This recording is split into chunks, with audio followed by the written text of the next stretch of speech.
যখন বয়সটা কম ছিল তখন একটু মোটা সোটা ভারী ভারী কি গেমিং ল্যাপটপ ছিল আমার প্রিয় জিনিস। পিঠের মধ্যে 15 কেজি 20 কেজি নিয়ে হাঁটতে কোনো অসুবিধা হইতো না। 2018 কম্পিউটেক্সে আমার পিঠে একটা GT80 টাইটান থাকতো, এইটার মধ্যে দুইটা 980 GPU SLI করা একটা গেমিং ল্যাপটপের মধ্যে।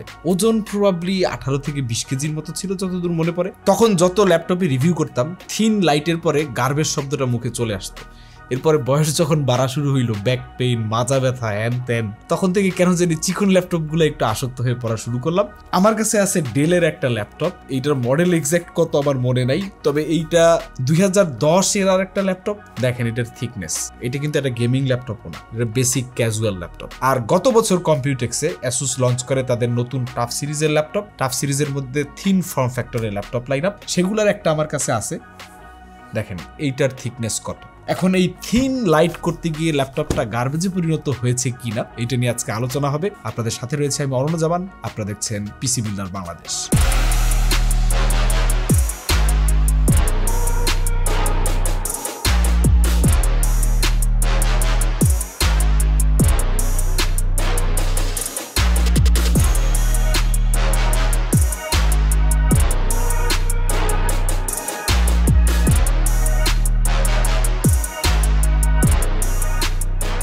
টাফের এই ল্যাপটপটার দুইটা ভ্যারিয়েন্ট আছে, একটা হচ্ছে টাফ A14 আর একটা হচ্ছে টাফ A16। সোজা বাংলায় একটা 14 ইঞ্চ ফর্ম ফ্যাক্টরে আসে আর একটা 16 ইঞ্চ। এখন দুইটা ভ্যারিয়েন্টের মধ্যে কিছু ডিস্টিংটিভ ডিফারেন্স আছে, সেগুলো নিয়ে আলোচনা হবে। তার আগে এইটাকে বিদায় করে দেওয়া যাক। প্রথমে প্রাইস আর কম্পিটিটর অ্যানালাইসিস। এইটা হচ্ছে টাফ A14 FA40WU, বর্তমান বাজার মূল্য যার 2,36,000 টাকা। আর এই পাশে আছে টাফ A16 FA608WV, যেটার দাম রাখা হয়েছে 2,66,000 টাকা। চলুন দেখে নেওয়া যাক এই প্রাইস রেঞ্জ আর এই স্পেকের আশেপাশে এই মুহূর্তে কি কি কম্পিটিটর বাজারে রয়েছে। A16 এর কম্পিটিশন হিসেবে রয়েছে Lenovo Lock 15IR H8, যাতে রয়েছে 15.6 ইঞ্চের display, 144 hertz, paired with i7 13 gen এবং RTX 4060, দাম হচ্ছে 1,78,000 টাকা। এরপর রয়েছে MSI Cyborg 15 AI A1 VFK 16 ইঞ্চের laptop, ফুল HD, 144 hertz, IPS panel, CPU হিসেবে রয়েছে Core Ultra 7 RTX 4060, দাম 1,85,900 টাকা। এরপরে Asus TUF Gaming A15, আর একটা কম্পিটিশন অ্যাসুস নিজেই নিজেকে দিচ্ছে, FA507UV, যেখানে CPU হিসেবে রয়েছে Ryzen 9 8945HS, আছে RTX 4060, ডিসপ্লেতে 15.6 ইঞ্চের 144 হার্জের IPS লেভেলের প্যানেল, দাম 1,88,900 টাকা। এরপরে আবার Lenovo Legion 7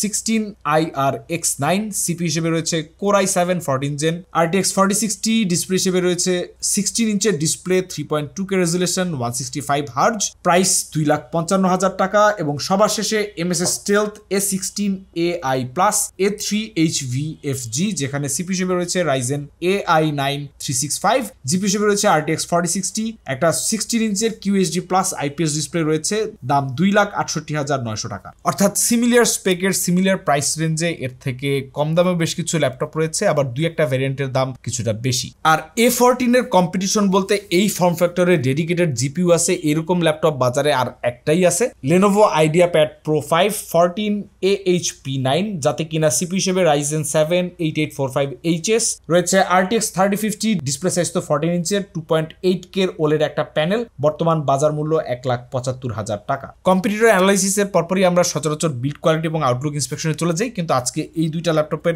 বেসিক ডিফারেন্সগুলো একটু জানার চেষ্টা করব, কারণ এরপরে বিল্ড কোয়ালিটিতে গেলেই বেটার। A14 এর CPU হচ্ছে AI9 HX370 12 কোর 24 থ্রেডের Zen 5 আর্কিটেকচারের processor with AMD XDNA NPU, GPU হচ্ছে RTX 4050 100W TDP, 7500 mAh এর 32GB RAM দেওয়া রয়েছে, স্টোরেজ হচ্ছে WD-PC SN5000S, এটা একটা Zen 4 NVMe SSD, যার রিড স্পিড 7348, রাইট স্পিড পাওয়া গেছে 5721, আর দুইটা M.2 PCIe এক্সপ্যানশন স্লট দেওয়া থাকার কথা। ওয়েবক্যাম হিসেবে আছে একটা 1080p full HD camera, display হচ্ছে 14 ইঞ্চের 2.5K ডিসপ্লে, IPS লেভেলের, অ্যান্টি গ্লেয়ার, 165 হার্টজের, G-Sync সাপোর্ট রয়েছে।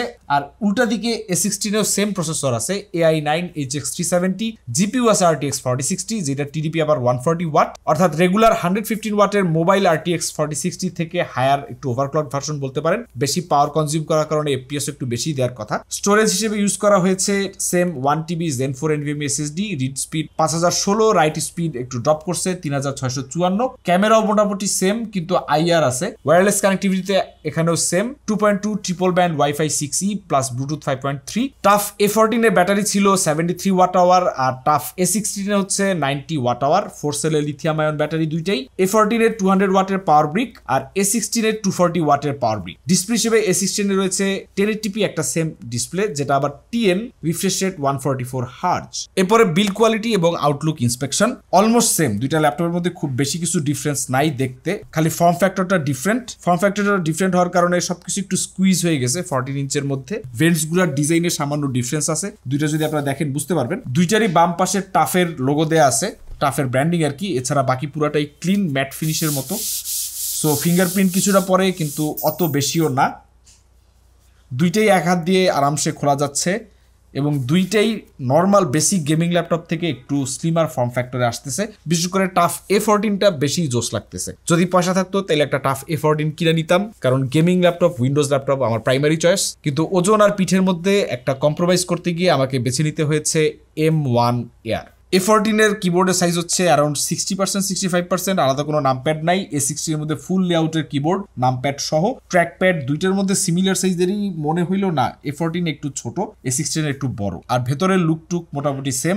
এক্সট্রা বাটনস দেয়া আছে, অডিও, মিউট, আর্মরি গ্রেডের জন্য ডেডিকেটেড বাটন দেয়া আছে। পাওয়ার বাটনের শেপ দেখলে পরে একটু অদ্ভুত লাগতে পারে, মনে হবে চাপ দিলেই ফেটে যাবে, এই টাইপ আর কি। পেছনের দিকে যদি আমরা তাকাই, পেছনের দিকে ভেন্টের ডিজাইন দুইটারই ডিফারেন্ট। এগুলো হচ্ছে ইনটেক ভেন্টস এবং পুরাটাই আপনার মেশ মেশ মনে হলেও আসলে পুরাটা মেশ না। এর মধ্যে এয়ার ফ্লোকে রেগুলেট করার জন্য কাটআউট গুলো খুব স্পেসিফিক কিছু জায়গায় দেয়া আছে। তবে এর আগে অনেক আগে টাফ সিরিজের একটা ল্যাপটপ নিয়ে হার্ডওয়্যার আনবক্স এই জায়গাটা পুরো কেটে কুটে তছনছ করে দেখাইছিল। পুরাটা কেটে ফেললে পরে বেটার কুলিং পারফরমেন্স পাওয়া যায়, কিন্তু সেই সময় অ্যাসুস কমপ্লেন করেছিল যে তারা এয়ার ভেন্টের ডিজাইন এরকম করছে সো দ্যাট এয়ার তার একটা নির্দিষ্ট ওয়েতেই ফ্লো করতে পারে, একদম পুরাটা ওপেন থাকুক এটা তারা চায় না। এনিওয়ে এই নিয়ে যুদ্ধবিগ্রহ পরবর্তীতে শেষ হয়ে গেছে, এখন এগুলো নিয়ে খুব বেশি কথাবার্তা হয় না, আমরা ওদিকে না যাই। আমরা মেইনলি আজকে টাফ A16 দিকে ফোকাস করব। A14টা আসলে বিল্ড কোয়ালিটি এবং আউটলুক আর দাম এই পর্যন্ত দেখাই, বাকিটা আপনাদের বুঝে নিতে হবে। But this is something I would prefer যদি অ্যাফোর্ড করতে পারি আর কি। গেমিং এরকম ফর্ম ফ্যাক্টরে is very rare. Okay, TUF A16 ports বলতে ডান পাশে একটা USB type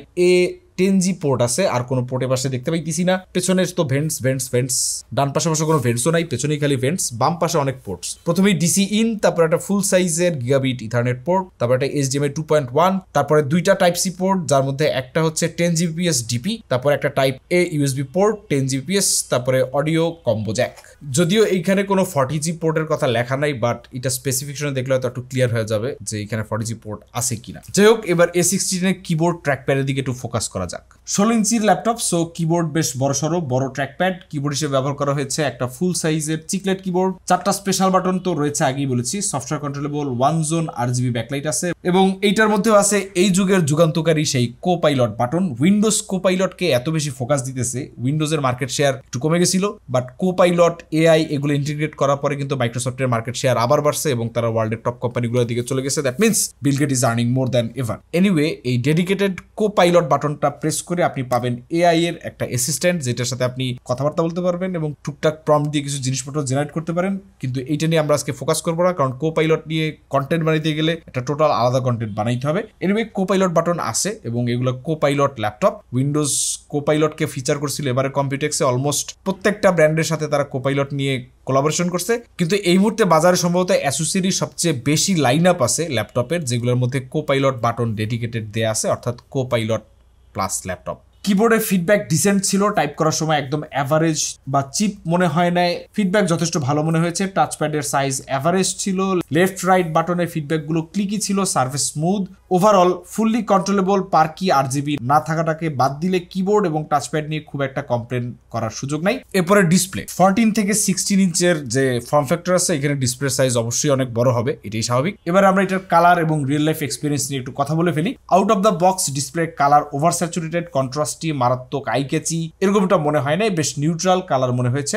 IPS level panel হওয়াতে ভিং অ্যাঙ্গেল IPS প্যানেলের মতোই ছিল। এখন অ্যাসুসের ক্ষেত্রে অবশ্য অনেকে বলে IPS প্যানেল কি, তারা IPS লেভেল বলে ক্লেম করে থাকে। এখন আই ডোন্ট নো, প্যানেল খুলে দেখার কোনো সুযোগ নেই। গোস্টিং নাই, একটু মোশন ব্লার আছে, তবে ট্রেইল নাই, ব্লিড আছে একদম হালকা। এবার চলুন দেখে আসা যাক ক্যালম্যান টেস্টের রেজাল্ট। sRGB কভারেজ আমরা পেয়েছি 98.7%, Adobe RGB 73.3%, 67.9% ATSC এবং 72.1 DCI P3, ডেল্টা ই অ্যাভারেজ ছিল 6.98। এখন এই কালার রেজাল্ট থেকে আমরা যেটা বুঝলাম, কালার বেশ নিউট্রাল বলতে পারেন। আপনার কন্টেন্ট ওয়াচিং, গেমিং মোটামুটি decent, not the most punchiest, not the best. অবশ্য এই প্রাইস রেঞ্জে আপনার কন্টেন্ট ওয়াচিং এবং ভিউইং এক্সপিরিয়েন্স বেটার পাওয়ার জন্য অ্যাসুসের অনেকগুলো ওলেড ভেরিয়েন্ট পাওয়া যায় বাজারে, বাট গেমিং হওয়ার কারণে এইটার প্যানেলকে আপনার গোস্টিং এ যতটা ফোকাস দেওয়া হয়েছে, কালার টালারে ওই পরিমাণ দেওয়া হয় নাই। সো যারা কালার অ্যাকুরেট কাজকর্মতে বেশি ফোকাসড, তাদের জন্য এই মডেলগুলো আসলে না। বিশেষ করে আপনি যখন ডেল্টা ই ভ্যালুটা দেখবেন, এটা কিন্তু 6 এর মতো বা 6 এর উপরে, সেই ক্ষেত্রে আপনার কালার অ্যাকুরেসির চিন্তা আপনি মাথা থেকে ঝেড়ে ফেলতে পারেন। কালার অ্যাকুরেট কাজ এখানে করা ঠিক হবে না। কন্টেন্ট ওয়াচিং, গেমিং এর মধ্যে চলে যাবে, কোনো অসুবিধা নাই। ওকে, এইবার ল্যাপটপটাকে টিয়ার ডাউন করে ফেলা যাক। ভেতরে কি অবস্থা একটু দেখে দিই। বলতে ভুলে গেছি, পেছনটা হচ্ছে প্লাস্টিক, সামনেরটা একটু মেটাল মেটাল ফিল দেয়, বাট এটাও মনে হয় প্লাস্টিকই হবে। তো বিল্ড কোয়ালিটি ভালোই আছে। ভেতরে ফ্রেমটা মনে হয় অনেক শক্ত, একটু হালকা ক্যাট ক্যাট করে জোরে চাপ দিলে, বাট খুব একটা ফ্লেক্স, খুব একটা কি ফ্লেক্স নাই, ওইভাবে ফ্লেক্স নাই। ওকে, এই হচ্ছে আমাদের ব্যাক পার্ট, প্লাস্টিক। ব্যাটারির উপর একটা রাবারের মতো দেওয়া আছে। এইবারে ভেন্টসগুলো খুব সুন্দরভাবে দেখা যাবে। এখানে সম্ভবত 2টা কুলিং ফ্যান আছে, এইখানে আর একটা থাকতে পারে, নাও থাকতে পারে। একটু ভালো করে ভেতরে তাকালে তখন বোঝা যাবে। এই হচ্ছে ল্যাপটপের ইন্টেরিয়র মাদারবোর্ড। প্রচুর পরিমাণে হিট পাইপ দেখতে পাইতেছি, কিন্তু ফ্যান দুইটাই। কিন্তু ফ্যানের ব্লেড ডিজাইন খুবই আনকমন এবং ইউনিক দেখতেছি। বাইরের সাইডে এক লেয়ার যেমন আছে, মাঝখানে আর একটা ছোট লেয়ার আছে ফিন্সের। ব্রাশলেস মোটর কিনা এরকম কিছু লেখা দেখতে পাইতেছি না, PEK। একটা কিউআর কোড আছে, এখন স্ক্যান করে দেখতে চাচ্ছি না। এনিওয়ে, আমরা এই পাশে 3টা হিট পাইপ দেখতে পাইতেছি, এই পাশে 2টা, এবং এগুলো প্যাচ গোছ খায় আরও বেশ কিছু হিট পাইপের জন্ম দিছে। সম্ভবত এই পাশে সিপিইউ, এই পাশে জিপিইউ হওয়ার কথা। এবং থিন ফর্ম ফ্যাক্টরে বানাইতে গিয়ে প্রবলেম এইটার মেমোরি সোল্ডার করে ফেলা হয়েছে। সম্ভবত এইগুলাই হচ্ছে মেমোরি মডিউল নাকি ভির্যাম জিপিইউর, 2-এর-1। জিপিইউর ভির্যাম হওয়ার সম্ভাবনা বেশি। যাকে এটা লাগাই দিয়ে, এটা গ্রাফিন স্টিকারের মতো হিট ডিসিপেট করে। এই জায়গাটা দেখেন ব্লক করে রাখা হয়েছে, তার মানে এই পাশে ডাস্ট ঢুকুক, এইটা তারা চাচ্ছে না। ভেন্টস গুলো হচ্ছে এইখানে, আর একটা ভেন্ট আছে এইখানে। এইখানে হচ্ছে এসএসডির উপরে ভেন্ট, এসএসডির উপরে একটা জ্যাকেট পরানো আছে। এসএসডিটা আমরা খুলে ফেলি, চুইনগামের মতো। এই হচ্ছে এসএসডি, সিঙ্গেল সাইডেড পিসিবি, উপরে গ্রাফিন স্টিকার। খোলা যাক। সিলিকন মোশন কন্ট্রোলার, কোনো ডির্যাম দেখতে পাইতেছি না, মানে একটা বেসিক জেন 4 এসএসডি। মাইক্রনের লোগো দেখতে পাইতেছি, তার মানে মাইক্রন থেকে ওইএম করা হয়েছে এসএসডি গুলা। আবার জায়গাটা জায়গায় লাগাই দিই, আবার আগের মতো বসাই দিই। জ্যাকেট আছে, জ্যাকেট পরাইতে হবে। এই পাশে আর একটা এনভিএমই স্লট আছে, দিস ওয়ান, এবং এইটার নিচে আপনার ওয়াইফাই অ্যাডাপ্টার। এটা হচ্ছে মডেল নাম্বার RTL দিয়ে শুরু হয়েছে, তার মানে রিয়েলটেকের।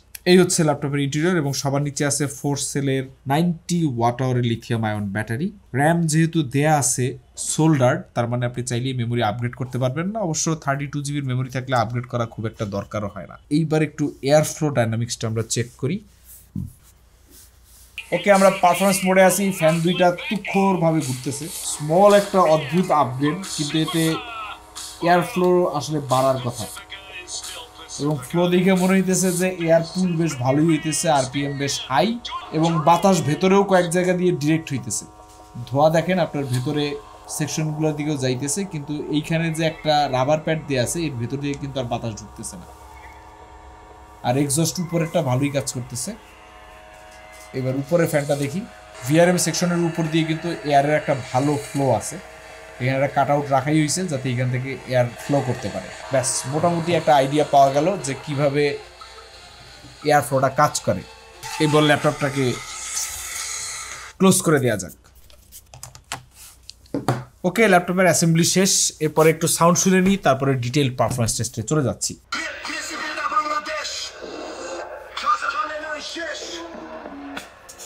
একটু ভালো করেন, অন্ধকারে কিসব করেন, লাইট লাগবে লাইট, এইসব বাদ দেন, ছোট একটা সব খোলেন। পিসিবি আর ভালো হবে না, পিসিবি আর ভালো হবে না, পিসিবি আর ভালো হবে না। ও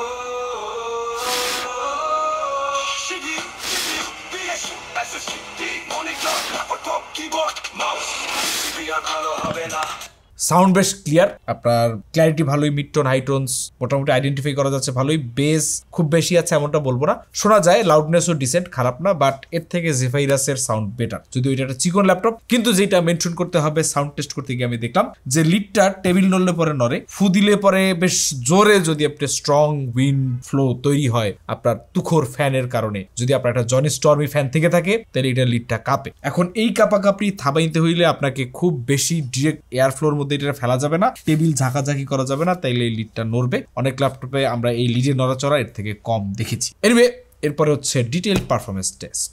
সিনেবেঞ্চ R23 দিয়ে শুরু করব।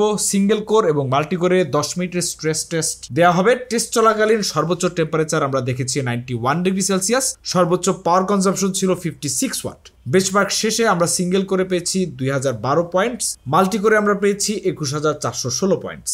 গিগবেঞ্চ টেস্টে সিঙ্গেল করে আমরা পয়েন্ট পেয়েছি 2756, মাল্টি করে 13166। ব্লেন্ডার বেঞ্চমার্কে সিপিইউতে পয়েন্ট পাওয়া গেছে 259 এবং জিপিইউতে 3107। ফার্মার্ক জিপিইউ বেঞ্চমার্কে রেজোলিউশন ছিল 1080p, duration 60000 millisecond, core usage 95%, max power consumption ছিল 141। ফার্মার্কে স্কোর পাওয়া গেছে 8185। এরপর আমরা চলে যাব সরাসরি গেমিং স্লাইড শোতে।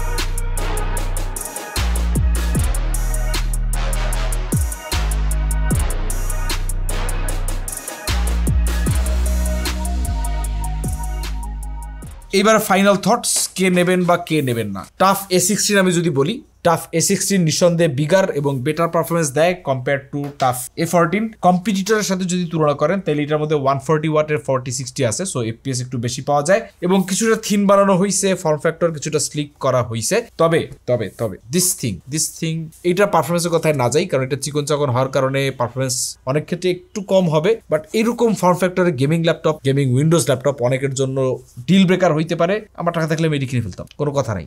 ধরেন দেশে বেরিয়ে গেছি বা কোনো ফ্যাক্টরি ট্যুরে গেছি বা কোনো ইভেন্টে গেছি, টুকটাক কাজ করা দরকার, প্রোডাক্টিভ, এবং আপনার সেই সাথে গেম খেলা, দিস ইজ সলিড। আর এইটা যারা গেমিং ল্যাপটপ খুঁজতেছেন তাদের জন্য। দেখা হয় পরে কোনো ভিডিওতে, সে পর্যন্ত আল্লাহ হাফেজ।